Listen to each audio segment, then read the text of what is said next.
الشیطان الرجیم بسم اللہ الرحمن الرحیم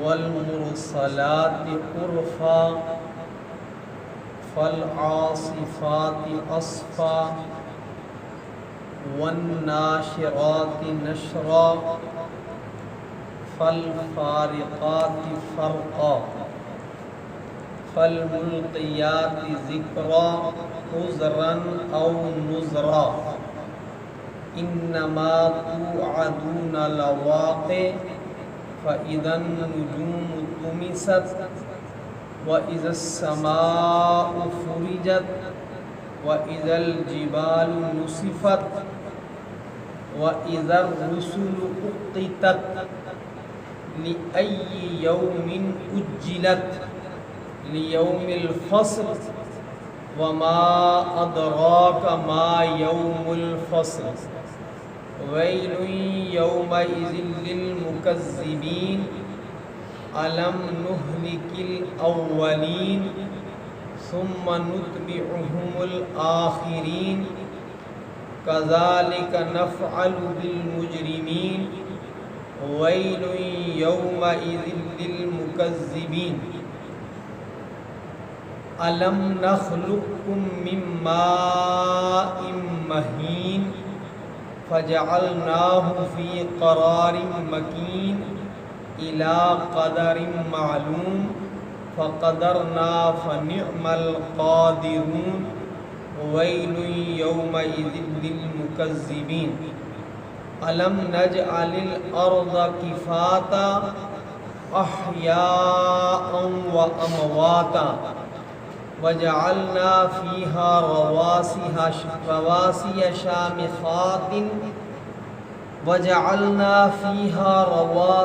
شامخات وأسقيناكم ماء فراتا ويل يومئذ للمكذبين۔ اس سورہ مبارکہ میں 50 آیات ہیں، 2 رکوع ہیں۔ اس سورہ کی پہلا لفظ المرسلات ہے، اسی لفظ کی مناسبت سے اس سورت کا نام سورۃ المرسلات رکھا گیا ہے۔ سیدنا حضرت عبداللہ ابن مسعود رضی اللہ تعالی عنہ جو جلیل القدر صحابی ہیں، وہ فرماتے ہیں کہ میں نبی اکرم صلی اللہ علیہ وسلم کے ساتھ مینا کے ایک غار میں تھا، تو سورہ مرسلات کا نزول شروع ہو گیا۔ آپ صلی اللہ علیہ وسلم سورہ مرسلات پڑھ رہے تھے اور میں بھی آپ صلی اللہ علیہ وسلم سے سورہ مرسلات وہ آگے سیکھ رہا تھا۔ اسی دوران ایک سانپ نمودار ہوا۔ نبی اکرم صلی اللہ علیہ وسلم نے فرمایا اس سانپ کو مارو۔ فرمایا اس سے پہلے کہ میں اس کو مارتا وہ غائب ہو گیا۔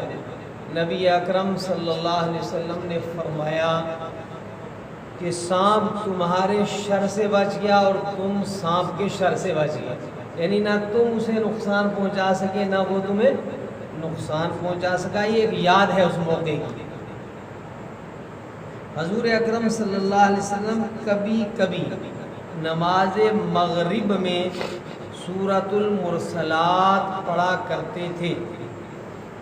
لگ بھگ اس سے پہلے سورہ دہر ہے اور سورہ دہر سے پہلے سورہ قیامہ ہے، اور اس کے بعد سورہ نبا اور سورہ والنازعات ہیں۔ ان تمام صورتوں کا مرکزی مضمون آخرت کو ثابت کرنا ہے، آخرت کے وقوع کا عقیدہ ہمارے اور دنیا بھر کے انسانوں کے دل و دماغ کے اندر پیوست کرنا ہے۔ اگر انسانوں کا عقیدہ آخرت مضبوط ہو تو دنیا میں اچھائیاں بہت وجود میں آ جائیں اور برائیاں مٹنا شروع ہو جائیں۔ اللہ رب العالمین نے اس موقع پر بھی لگ بھگ 5 قسمیں کھائی ہیں، لگ بھگ نہیں بلکہ 5 قسمیں کھائی ہیں۔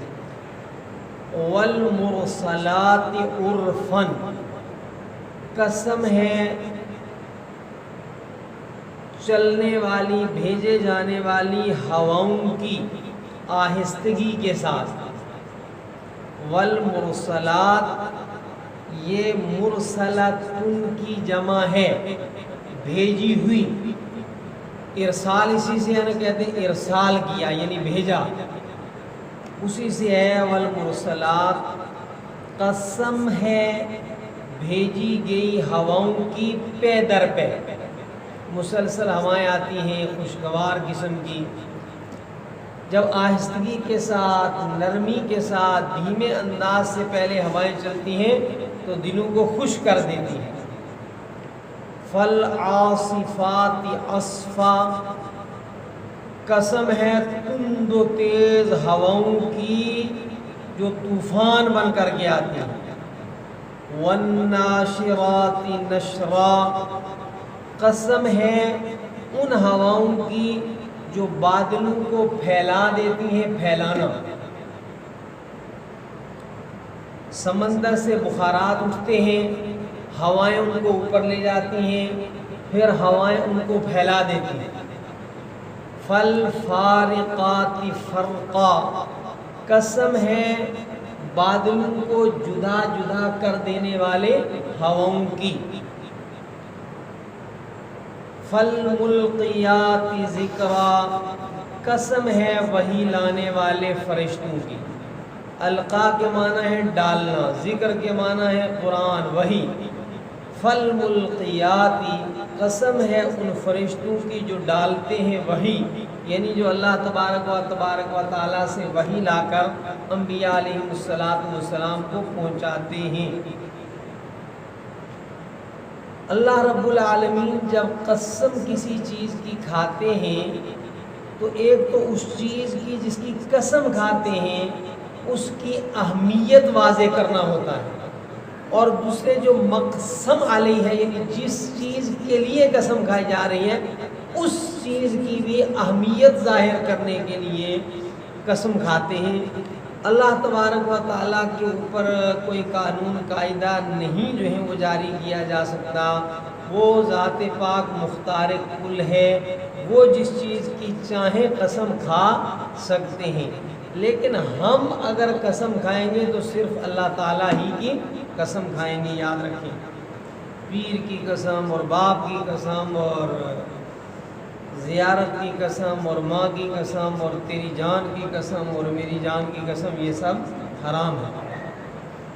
والمرسلات عرفا، قسم ہے ان ہواؤں کی جو بھیجی جاتی ہیں پے در پے، قسم ہے ان ہواؤں کی جو آہستگی سے چلتی ہیں اور دلوں کو خوش کر دیتی ہیں، قسم ہے تیز و تند جھکڑ کی طرح چلنے والی ہواؤں کی طوفان بن کر، قسم ہے بادلوں کو پھیلا دینے والی ہواؤں کی، قسم ہے بادلوں کو جدا جدا کر کے برسانے والی ہواؤں کی، قسم ہے وحی لانے والے فرشتوں کی۔ عذرن او نذرا،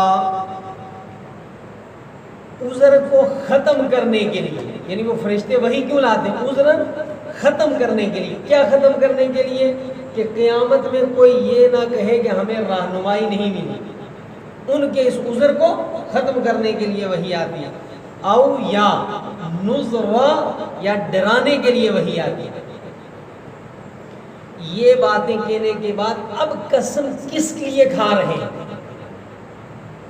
کہہ رہے انما توعدون لواقع، بے شک جو وعدہ تم سے کیا جا رہا ہے لواقع، وہ واقع ہونے والے، یعنی یہ جو تمہیں کہا جا رہا ہے کہ قیامت واقع ہوگی، یہ جو تمہیں کہا جا رہا ہے کہ ایک دن آئے گا جس میں اچھائیوں کا اچھا بدلہ دیا جائے گا، برائیوں کا بدلہ بطور عذاب دیا جائے گا، وہ بات ہونے والی ہے۔ جس بات کا تم سے وعدہ کیا جا رہا ہے لواقع، وہ واقع ہونے والی ہے۔ انما توعدون لواقع، بے شک جو وعدہ تم کو دیا جاتا ہے لواقع، وہ ضرور واقع ہونے والا ہے، یعنی وقوع قیامت۔ اب وقوع قیامت کس ہولناکی کے ساتھ واقع ہوگی؟ دوسری جگہوں میں بھی آپ اس کی تفصیل پڑھ چکے ہیں۔ اللہ ہمیں یہ یقین عطا فرما دے۔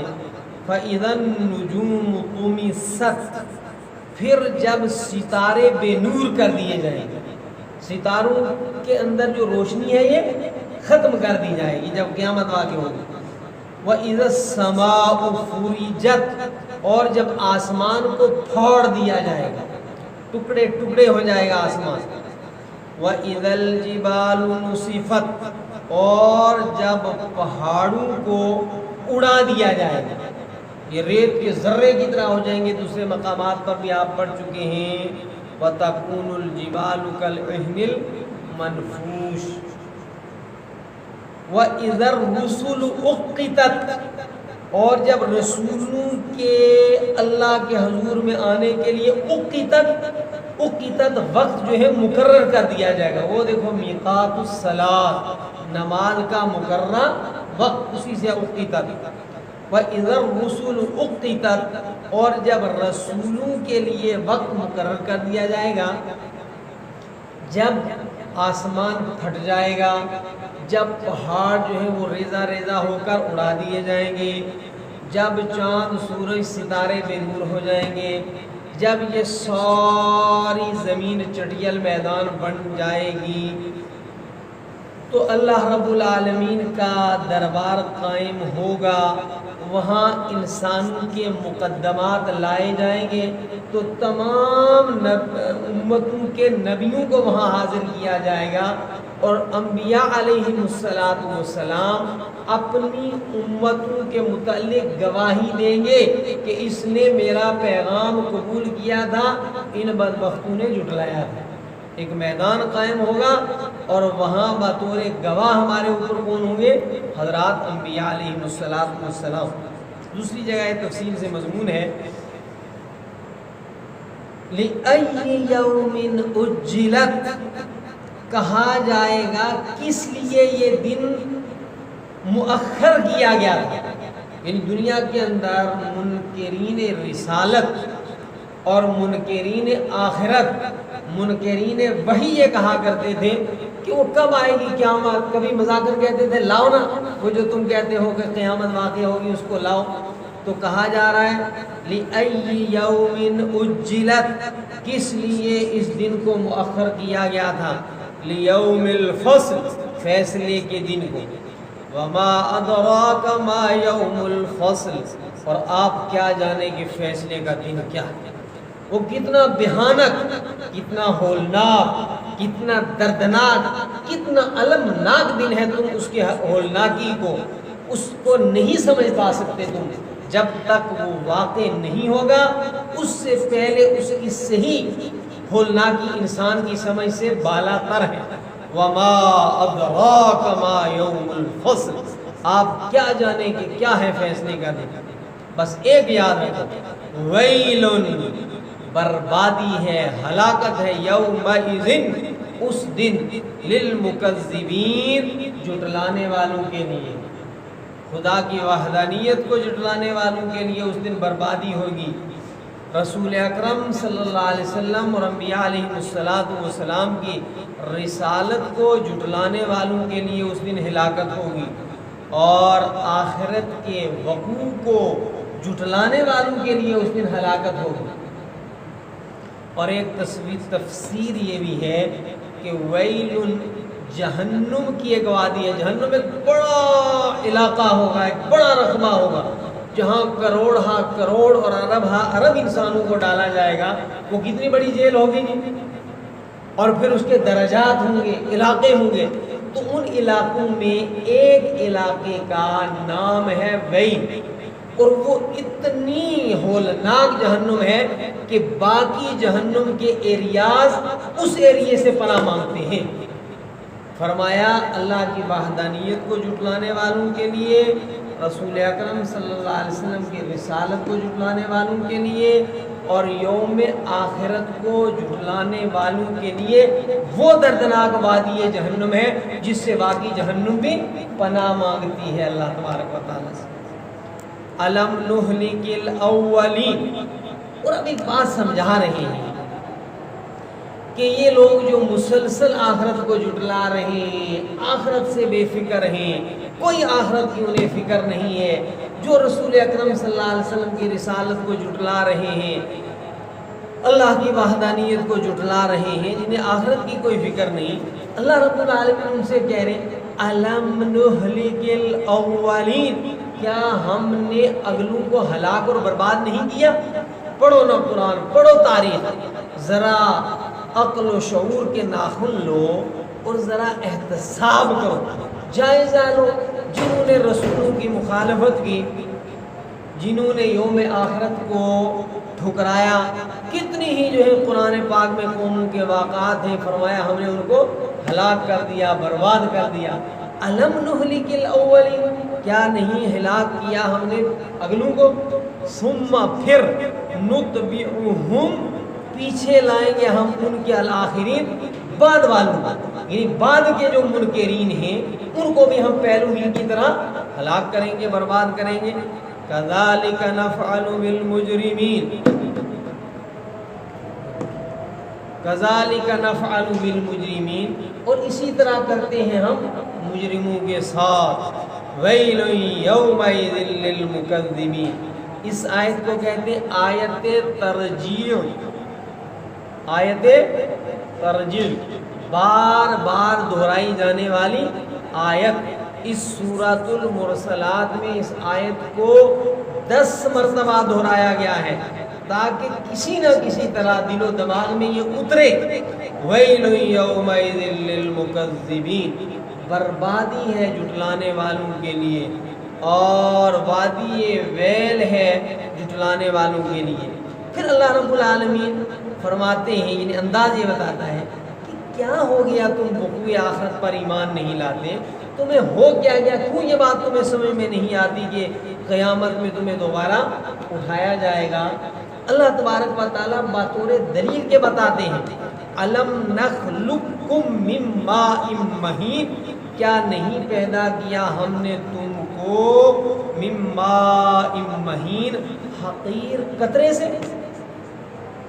ایک تو دیکھو اللہ تبارک و تعالیٰ یہاں کیا فرما رہے ہیں، الم نخلقکم، کیا ہم نے نہیں پیدا کیا؟ اللہ تعالیٰ اپنے لیے جمع کا صیغہ استعمال کر رہے ہیں، یہ بطور عظمت کے ہوتا ہے، ٹھیک ہے؟ کبھی آپ کہتے ہیں کہ اللہ تعالیٰ فرماتے ہیں، دوبارہ لوگ کہتے ہیں اللہ تعالیٰ کتنے ہیں، یہ جاہلانہ سی بات ہے، اللہ تعالیٰ کی عظمت کے اظہار کے لیے جملہ استعمال ہوتا ہے۔ خود اللہ تعالیٰ نے بھی کیا انا نحن نزلنا الذکر، کہ ہم نے قرآن کو نازل کیا، ایسے یہاں بھی الم نخلقکم من ماء مہین، کیا نہیں پیدا کیا ہم نے تم کو حقیر قطرہ سے، جس کا پہلے بھی جو ہے سورہ دہر میں پڑھا ہے نا، هل اتى على الانسان حين من الدهر لم يكن شيئا مذكورا۔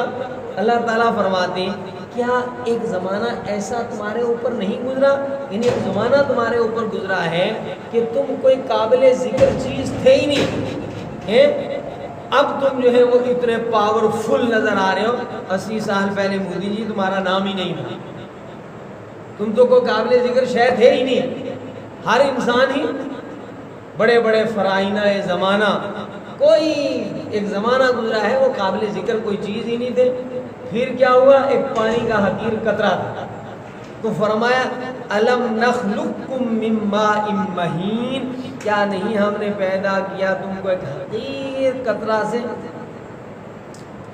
انسان سب سے پہلے 40 دن تک نطفہ رہتا ہے، 40 دن کے بعد وہ خون جمع ہوا رہتا ہے، پھر 40 دن بعد تک وہ گوشت کا ٹکڑا رہتا ہے، پھر اس کے بعد اس کا آگے ایک پروسیس شروع ہوتا ہے، اور پھر ماشاءاللہ وہ ایک قداور انسان بن کر نمودار ہوتا ہے۔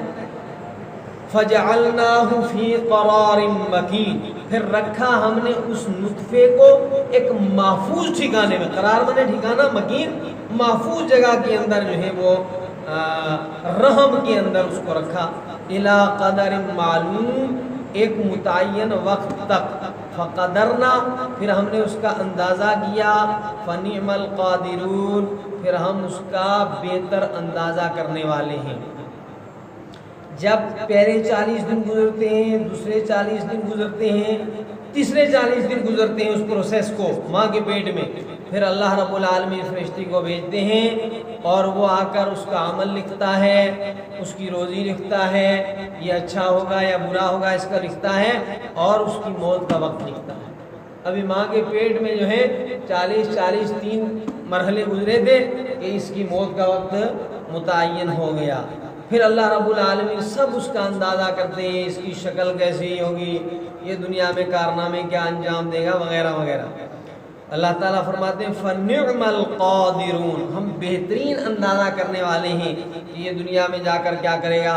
وَيْلٌ يَوْمَئِذٍ لِّلْمُكَذِّبِينَ، پھر دہرا رہے ہیں اس بات کو، بربادی ہے اس دن جھٹلانے والوں کے لیے۔ چلیے بات ہے۔